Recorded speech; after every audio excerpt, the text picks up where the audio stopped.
일본 정부가 충격에서 헤어나오지 못하고 있습니다. 일본이 오사카 엑스포로 130조 원을 날려버렸습니다. 일본 경제산업성 장관이 긴급 보고서를 받아든 순간 얼굴이 새파랗게 질렸습니다. 한국 음식점이 오사카 엑스포를 집어삼켰다고?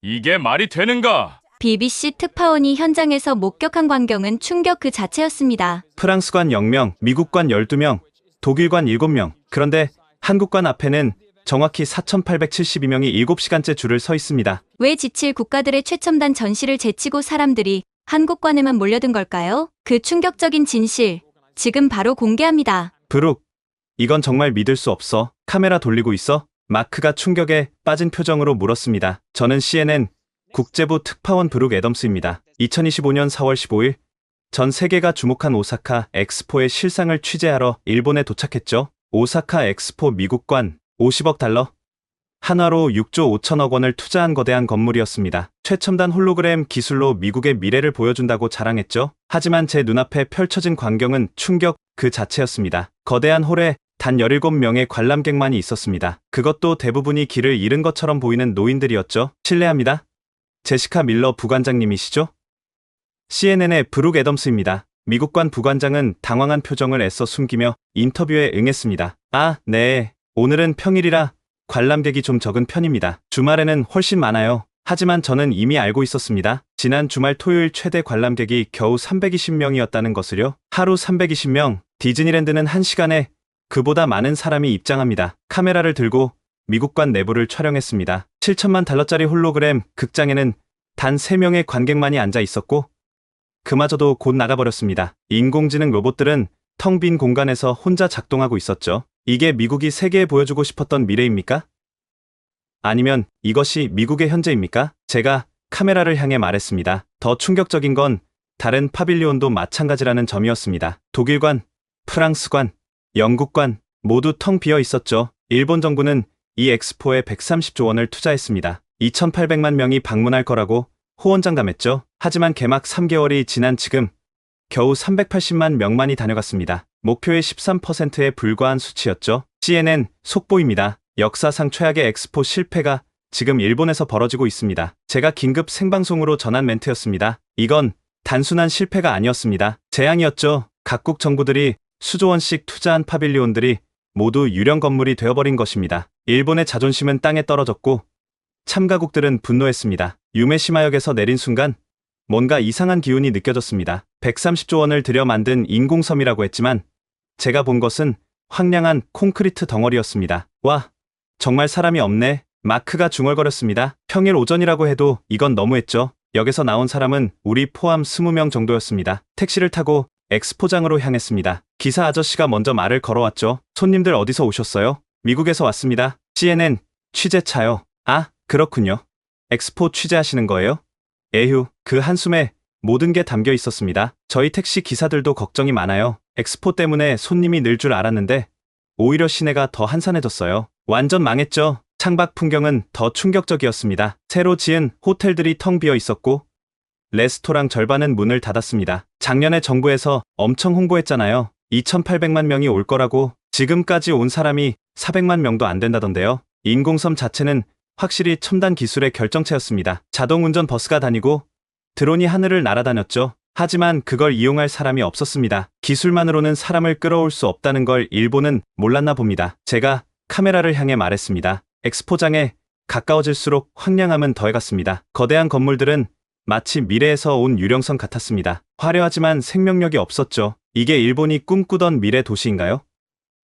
아니면 일본의 미래가 이렇게 될 거라는 경고인가요? 기사 아저씨가 마지막으로 한 말이 기억에 남습니다. 옛날 일본은 이렇지 않았어요. 사람 정이 있었죠. 언제부턴가 시스템만 남고 사람은 사라진 것 같아요. 엑스포 입구에서 첫 번째 장벽을 만났습니다. 입장하려면 반드시 온라인 사전 예약이 필요했죠. 현장 구매는 불가능했습니다. 이게 말이 돼? 옆에서 미국인 가족이 당황해했습니다. 시애틀에서 14시간 비행기 타고 왔는데 앱을 다운받으라고? 더 큰 문제는 그 앱이 제대로 작동하지 않았다는 겁니다. 계속 오류가 났고 영어 지원도 엉망이었죠. 그때 가슴 아픈 장면을 목격했습니다. 일본인 할머니 한 분이 스마트폰을 들고 울상을 짓고 계셨어요. 젊은이, 이거 좀 도와줄래요? 손자가 오라고 해서 왔는데 마크와 저는 30분간 도와드렸지만 실패했습니다. QR코드가 인식되지 않았거든요. 죄송합니다. 규정상 스마트폰 예약이 없으면 입장이 불가능합니다. 직원의 대답은 차가웠습니다. 매뉴얼대로만 반복할 뿐이었죠. 할머니가 이 나이에 스마트폰을 못 쓴다고 입장을 막는 게 맞습니까? 제가 항의했지만 돌아온 대답은 똑같았습니다. 죄송합니다. 규정입니다. 그 할머니는 결국 눈물을 머금고 돌아가셨습니다. 70년 넘게 살아온 인생에서 이런 차별을 받은 건 처음이라고 하시면서요. 이게 기술 선진국 일본의 수준입니까? 제가 카메라를 향해 말했습니다. 노인을 배제하고 외국인을 차별하는 시스템. 이게 일본이 보여주려던 미래였나요? 주변을 둘러보니 비슷한 상황에 처한 사람들이 수백 명이었습니다. 다들 스마트폰을 들고 씨름하고 있었죠. 일본 직원들은 로봇처럼 같은 말만 반복했습니다. 죄송합니다. 규정입니다. 매뉴얼에 없습니다. 융통성이라곤 찾아볼 수 없었죠. 사람이 아니라 시스템이 주인인 곳이었습니다. 겨우 입장한 후 본격적으로 파빌리온들을 둘러보기 시작했습니다. 먼저 유럽연합관으로 향했죠. 안녕하세요. 어서 오세요. 직원들이 지나치게 반갑게 맞이했습니다. 이유는 간단했죠. 우리가 그날 오전에 첫 방문객이었거든요. 30억 유로를 투자한 유럽연합관은 화려했습니다. 하지만 관람객은 우리뿐이었고 직원 15명이 따라다니며 설명하는 기이한 상황이 벌어졌죠. 여기는 가상현실로 파리를 체험하는 공간입니다. 여기는 베를린의 미래를 보여주는. 직원들의 설명은 끝이 없었지만 정작 인간적인 교감은 전혀 없었습니다. 마치 녹음된 음성을 듣는 것 같았죠. 다음은 중국관이었습니다. 역시 텅 비어 있었죠. 거대한 용 조형물이 천장에 매달려 있었지만 감상하는 사람은 없었습니다. 200억 달러예요. 200억 달러. 중국관 직원이 자랑했지만 저는 속으로 생각했습니다. 200억 달러로 유령 건물을 만들었네. 사우디아라비아관도 마찬가지였습니다. 석유머니를 쏟아부었지만 사막처럼 황량했죠. 각국 파빌리온에 공통점이 있었습니다. 거대하고 화려하고 비싸 보였죠. 하지만 모두 텅 비어 있었고 무엇보다 따뜻함이 없었습니다. 가장 충격적이었던 건 일본관이었습니다. 80억 달러를 투자한 일본의 자존심이었죠. 로봇이 안내하고 홀로그램이 춤추고 인공지능이 대화를 시도했습니다. 하지만 딱 거기까지였습니다. 로봇은 정해진 멘트만 반복했고 체험 시간은 정확히 10분으로 제한됐죠. 시간이 되셨습니다. 다음 분을 위해 자리를 비워주세요. 직원의 말에는 어떤 감정도 없었습니다. 작은 나라들은 더 비참했습니다. 몽골, 캄보디아, 라오스 같은 나라들은 구석진 공동관에 이평 남짓한 부스만 배정받았죠. 전 세계가 일본의 차가운 완벽함에 등을 돌렸습니다. 그런데 갑자기 이상한 광경이 눈에 들어왔습니다. 멀리서부터 길게 늘어선 줄이 보였거든요. 마크, 저기 봐. 가까이 가보니 놀랍게도 한국관이었습니다. 정확히는 한국관 안에 K레스토랑이었죠. 오마이갓. 저도 모르게 감탄사가 나왔습니다. 500명은 좋게 되어 보이는 사람들이 질서정연하게 줄을 서 있었습니다. 실례합니다. 뭘 기다리고 계신가요? 일본인 청년에게 물었더니 환하게 웃으며 대답했습니다. 한국 치킨이요. 양념치킨이랑 간장치킨 먹으러 왔어요. 3시간째인데 포기 못해요. 3시간. 미국과는 대기시간 제로인데 한국 치킨집은 3시간이라니. 하지만 놀라운 건 그 다음이었습니다. 줄을 서 있던 일본인 할머니 한 분이 다리가 아프신지 잠시 주저앉으셨어요. 그러자 한국관 알바생이 뛰어나왔습니다. 할머니, 괜찮으세요? 잠깐만요. 그리고는 어디선가 의자를 가져와 할머니께 드렸습니다. 여기 앉으세요. 천천히 기다리셔도 돼요. 순간 저는 깨달았습니다. 사람들이 여기 줄을 선 이유가 단순히 치킨 때문만은 아니라는 거요. 어서 오세요.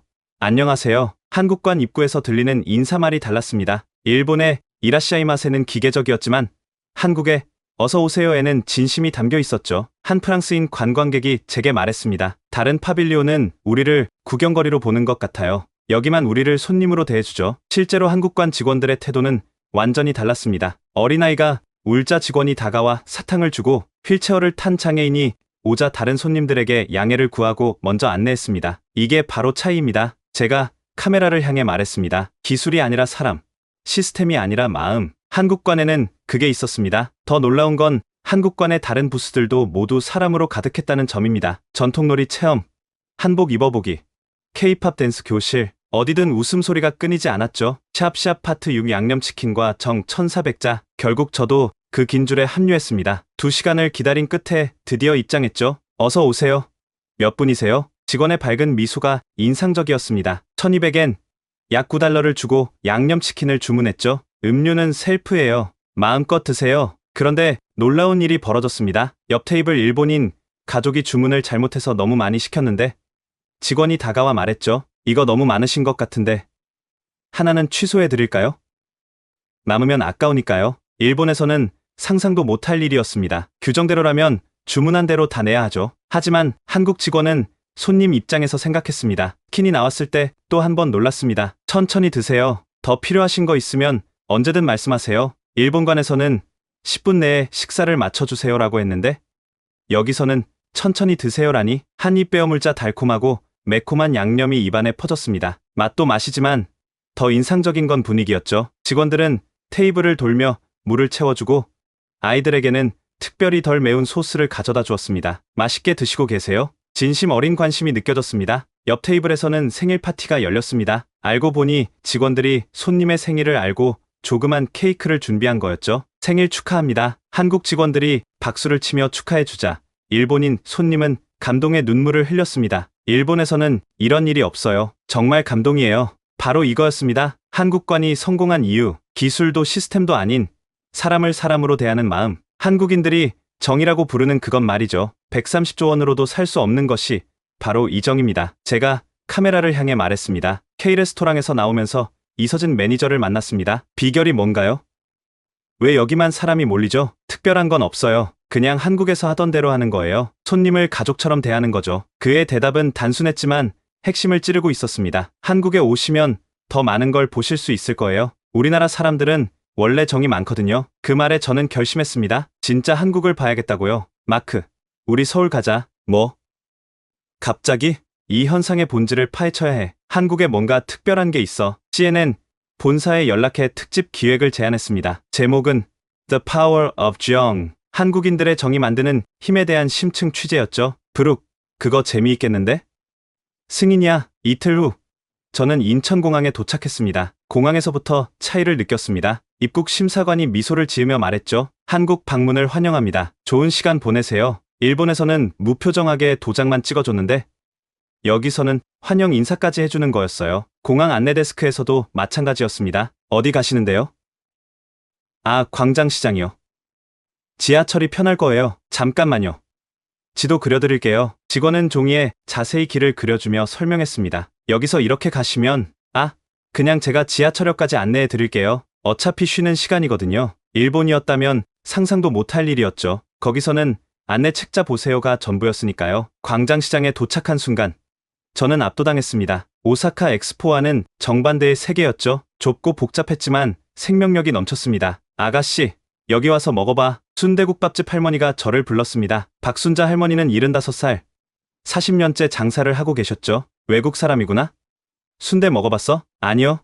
처음이에요. 그럼 조금만 줄게. 맛보고 괜찮으면 사 먹어. 할머니는 작은 접시에 순대를 담아 주셨습니다. 무료로요.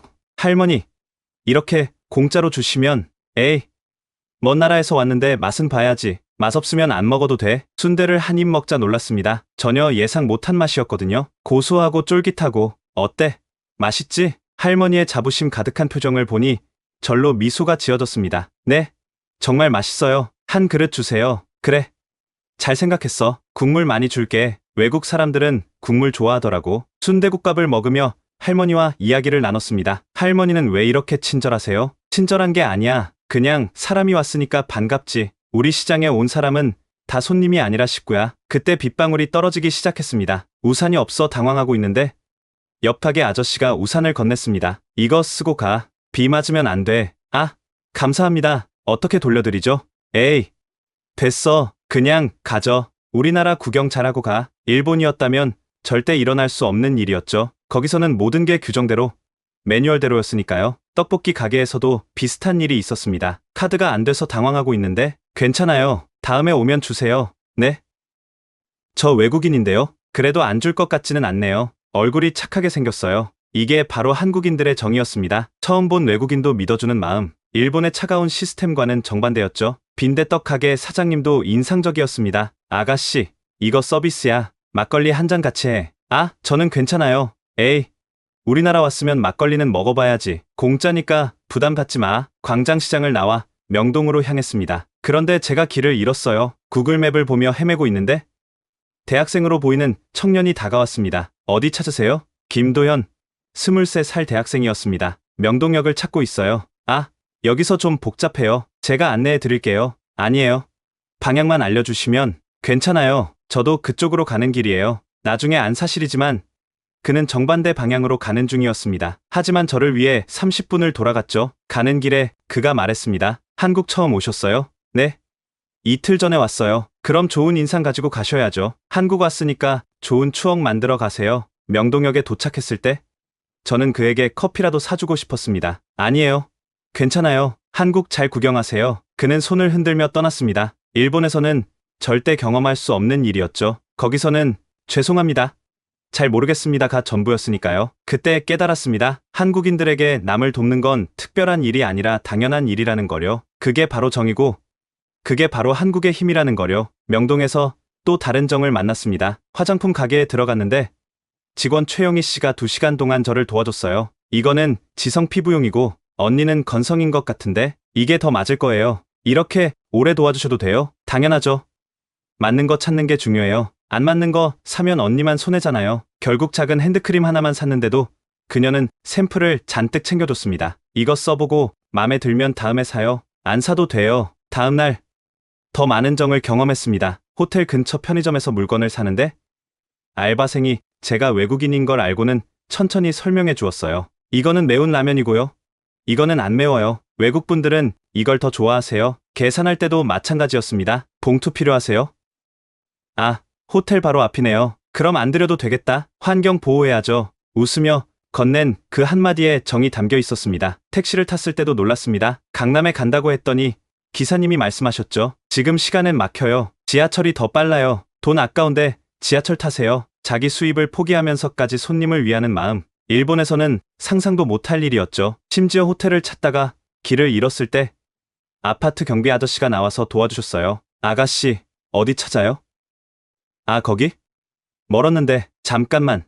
따뜻한 거 먹고 가. 경비실에서 믹스커피를 타주시며 택시까지 불러주셨습니다. 우리 딸도 미국 유학 중인데 거기서도 이런 사람 만났으면 좋겠네. 치킨집에서도 정을 만났습니다. 혼자 먹고 있는데 사장님이 오셔서 혼자 오셨어요?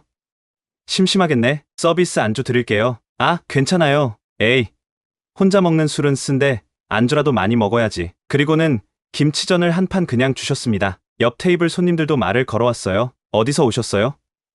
한국 음식 입에 맞아요. 자연스럽게 대화가 이어졌고 나중에는 다 같이 건배까지 했습니다. 한국 왔으니까 즐겁게 놀다 가세요. 취재를 마무리하며 상상해봤습니다. 만약 그 엑스포가 한국에서 열렸다면 어땠을까? 우선 입장 시스템부터 달랐을 겁니다. 어르신, 스마트폰 어려우시죠? 여기 종이 티켓 있어요. 이걸로 들어가세요. 외국인 분들은 이쪽으로 오세요. 통역 도와드릴게요. 디지털과 아날로그를 함께 운영했겠죠. 소외되는 사람이 없도록요. 파빌리온 운영도 달랐을 겁니다. 체험 시간 오버됐다고요? 에이, 재밌게 하고 계신데 조금 더 하세요. 아이가 무서워요. 그럼 다른 프로그램 보여드릴게요. 융통성 있게 사람 중심으로 운영했겠죠. 음식 코트는 어땠을까요? 처음 드셔보시는 거죠? 조금만 담아드릴게요. 맛있으면 더 드세요. 매워요? 우유 가져다 드릴게요. 공짜예요. 실제로 제가 만난 치킨집 사장님이 말씀하셨습니다. 한국에서 엑스포 했으면 망하지 않았을 거예요. 우리는 손님 오면 일단 반갑거든요. 어떻게든 즐겁게 해드리려고 하죠. 그분 말씀이 맞았습니다. 한국인들은 일단 사람이 오면 반가워합니다. 규정보다 사람이 먼저고 시스템보다 마음이 먼저죠. 길 안내도 달랐을 겁니다. 어디 찾으세요? 아, 거기요? 복잡한데 제가 데려다 드릴게요. 자원봉사자들이 아니라 그냥 지나가던 시민들이 나서서 도왔겠죠? 무엇보다 실패하는 파빌리온이 있으면 다 같이 도왔을 겁니다. 저쪽 몽골관에 사람이 없대. 우리가 좀 보내주자. 작은 나라들 부스.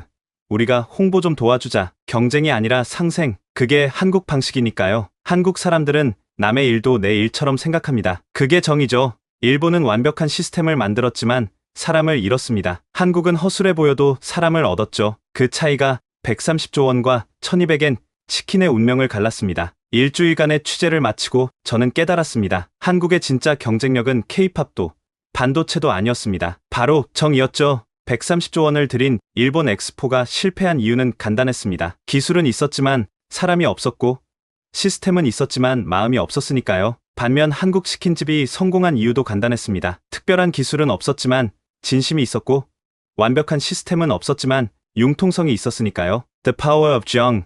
한국의 정이 만드는 기적. 제 CNN 특집 방송 제목이었습니다. 방송은 큰 반향을 일으켰습니다. 특히 이 부분이 화제가 됐죠. 일본은 130조 원으로 미래를 샀다고 생각했습니다. 하지만 정작 사람들이 원한 건 1200엔 치킨과 함께 오는 따뜻한 마음이었습니다. 미국 시청자들의 반응도 뜨거웠습니다. 우리도 배워야 한다. 기술보다 사람이 먼저다. 한국 가고 싶어졌다. 저런 나라가 진짜 선진국이다. 일본 전국 관계자도 저를 찾아왔습니다. 브룩 기자님 방송 봤습니다. 아프지만 인정할 수밖에 없네요. 우리가 놓친 게 무엇인지 이제 알았습니다. 하지만 가장 기억에 남는 건 광장시장 박순자 할머니의 전화였습니다. 방송 보고 연락하셨다고요? 텔레비전에 우리 시장 나왔다며?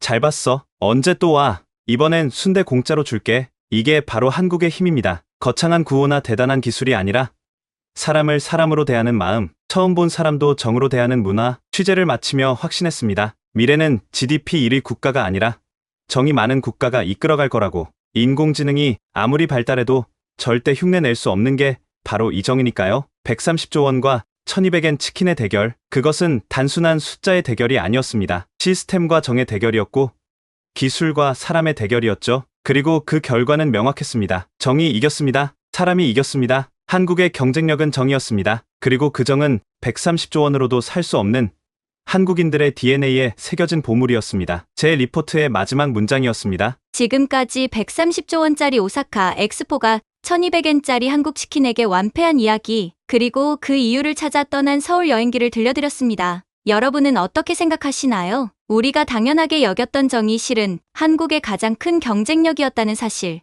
놀랍지 않으신가요? 이 영상이 의미 있으셨다면 좋아요와 구독 부탁드립니다. 그리고 특히 이 영상을 널리 공유해주세요. 전 세계가 한국의 정을 알 수 있도록, 그리고 우리 스스로도 정의 가치를 다시 한번 깨달을 수 있도록 말이죠. 지금까지 감동편지함이었습니다. 감사합니다.